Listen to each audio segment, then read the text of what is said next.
This is The Speaking Show. I'm David Newman, and you're tuned in to the #1 podcast for speakers, consultants, and experts who want to speak more profitably.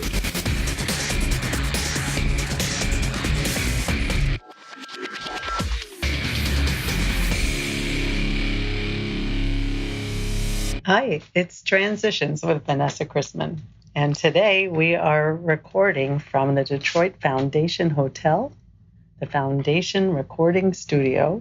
And my very first guest is David Newman of Do It Marketing. Welcome to Transitions.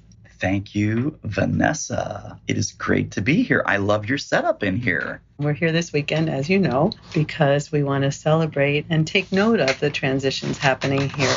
Yeah, what did we see on a T-shirt yesterday? Detroit never left, right? It's Detroit never left. Detroit is back. Detroit is back. Well, Detroit never left. The people who live here never left, and it's important to note that and to celebrate where perhaps there's some potential for growth now and healing. But anyway, in terms of transitions in your own life and your own career, I wanted to ask you a little bit about what you would say is the biggest transition you're facing right now. Just no small talk, get right to the main point. What's the biggest transition you feel you're facing right now in your career?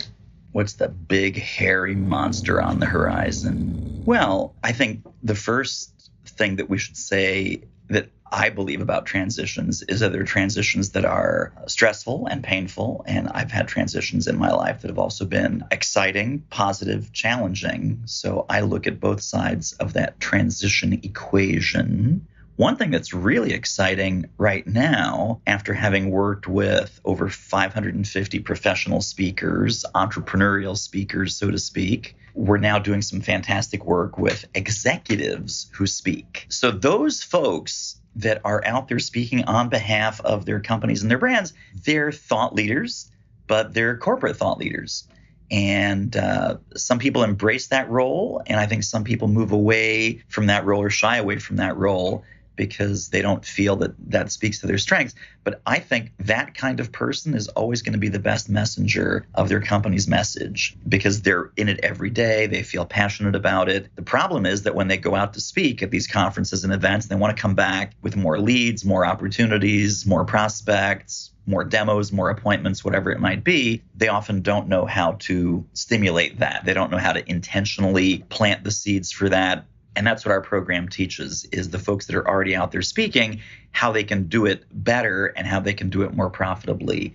And that's very exciting because that's an arena where our existing skill set and our existing set of strengths can be applied to a whole bunch of people that really need it and can really benefit from it, maybe even more quickly than the entrepreneurial speakers. So you touched on this, but just to get clarity around it, are you also giving speaking tips and coaching around the speaking itself, or is it really just about how to maximize what speaking they're already doing and maximize the benefits of that? Yes. So that's a great point. And that's also a big distinction with our entrepreneurial clients. We don't really teach them anything about the speaking side. They already know how to do that. That's kind of a slam dunk for them. With the executives and the professionals who speak, we have to get involved in the presentation side because the transition that they're making is speaking for the sake of speaking for the sake of, let's say, visibility or credibility or brand building, which is the current reasons that they're doing it,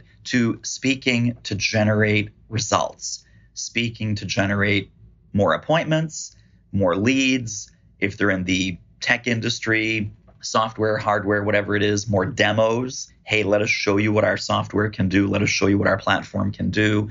So driving results through speaking and then how you present your ideas. Things like planting seeds during the presentation, micro commitments during the presentation, putting in little baby steps, little calls to action, telling success stories, using client case studies, using testimonials. These are all strategies that we teach in detail.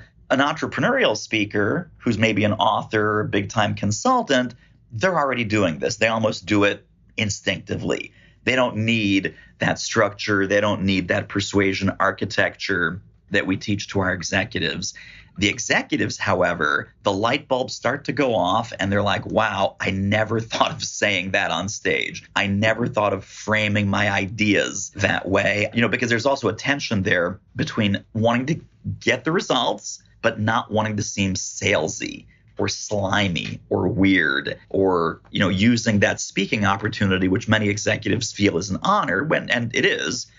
They don't want to sully that with, I don't want to overtly ask for the business. And we're not teaching people to overtly ask for the business or turn their speech into a commercial, but there are going to be commercial elements in that speech that we absolutely do teach them how to do that organically, how to do that comfortably, how to do that easily so it doesn't seem weird or sketchy or salesy. So let me just get this straight. David Newman knows how to be subtle. Yeah, you wouldn't think.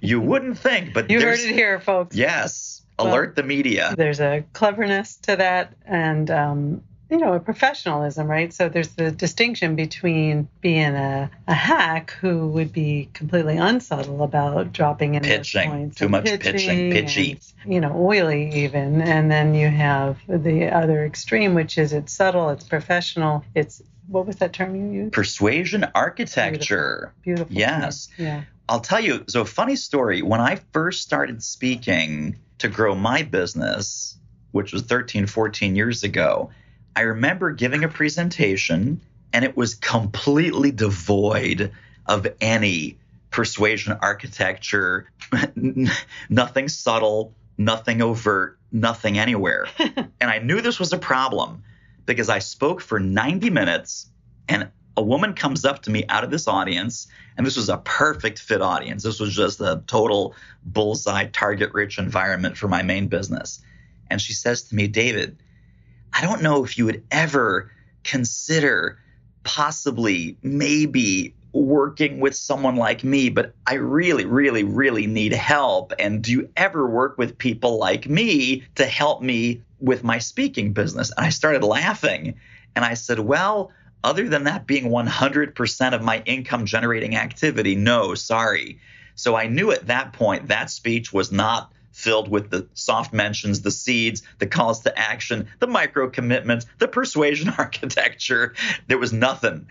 So I was like, okay, I have to fix this. And then over the years, I did fix this in my own business. And then more and more people started to say, well, hey, how do you speak to get clients? How do you go into a room, offer tremendous value, really deliver a home run program, and leave with leads, prospects, clients, and sales? And people think it's an either or, that it's either a pitch fest or it's totally what I was doing 14 years ago, which is like zero sales messaging, zero call to action, zero result from that speech. I mean, I'm lucky she came up to me, and she did become a client, by the way. But I'm very lucky she came up to me and she connected the dots going, this guy, I have no idea what he does for a living or if he can help me, but here he is. Hey, good looking. Are you currently getting paid to speak? Would you like to ramp that up? We can help. Book a confidential speaker strategy call with our team at doitmarketing.com/call, and let's see what we might do together. The call is free, but the results may be priceless.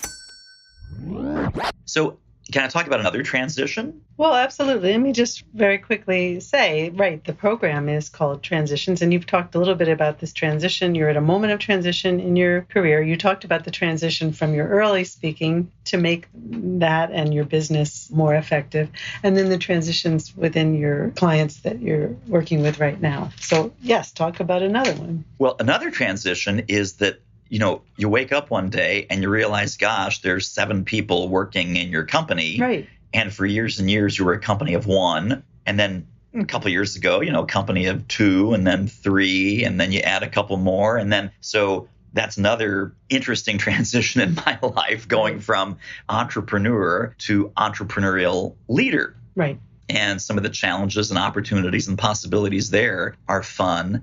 I mean, this is why we're here in Detroit. Because once you scale your business and you've got a fantastic team, even though, frankly, between you and me, it's Sunday right now, so really no one's working, but being able to take some time away from the business, right? It used to be that I am the business. And now any one of our team can take a vacation and the rest of us pick up the slack. Any one of us can go and get married like Sam, thanks Sam, going to get married and taking 2 honeymoons, by the way, not just 1, 2 honeymoons. So Sam, we're watching, but see, Sam can be away for 10 days and the rest of us pick up the slack. Well, and that's a life transition too, right? Like you want to be able to, you cannot put your life on hold because of your business. Right. Your life will have great moments, we hope, but moments of transition that, if your career cannot support your life, what's the... Exactly. So, I mean, there's a good transition point for folks listening is that if they're in a career or if they're running an entrepreneurial business, is your career dictating your life, or are you building your life and then your career fits in to the parameters of how you'd like to live your life? Supports that life. Because there's a lot of burnout, there's a lot of dissatisfaction, there's a lot of employee disengagement because people are grinding away at a career or in a business that doesn't support their life, and they've just got their priorities flipped, right? They try and make their life fit into their career or fit into their business, and they don't